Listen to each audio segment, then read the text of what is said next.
様のここでの役目は何？捕虜の監視であります。8月播出的《听海勇》，短短5集内，以台湾人的视角呈现第2次世界大战时期，延续热潮，剧组在台史博推出特展，吸引不少剧迷来欣赏。有很多人说是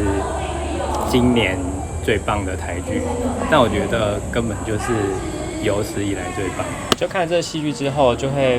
再更深体会到其实人性的部分。展览仿佛让剧迷穿越时空，回到2战历史现场，感受反思台湾人在战争情境下复杂的心路历程。饰演星海三兄弟的演员吴汉霖、黄冠志和朱佑成，在特展开幕第1天就来逛，许多拍戏的回忆涌上心头。稍微有看了一下，我有看到那个领事太太的那本小册子，那是她的小本子，这种感觉很奇妙，就明明一直都是握在我手中的小道具，就突然被钉在博物馆的柜子上面。刚刚有看到那个水泥巨轮，有没有？对不对？它就在旁边而已，那个也是让我印象超深的。它其实那道具做得很仔细，它在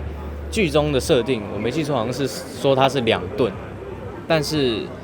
它真的道具做起来里面是空心的，好像只有20公斤而已。就在那边。印象很深刻的道具就是卡拉梅鲁牛奶糖，因为我觉得这个是我对听海勇的最一开始到结束，它也是我们3兄弟一个很重要的协调剂。剧中的许多道具都搬来这里，同时配合台史博的馆藏历史资料，采双主轴模式，分成3个单元，讲述2战时期下日本殖民台湾，以及台湾人被动员背景，也进一步诉说台籍战俘监视员的故事。在中战到现在79年的过程当中，我们发现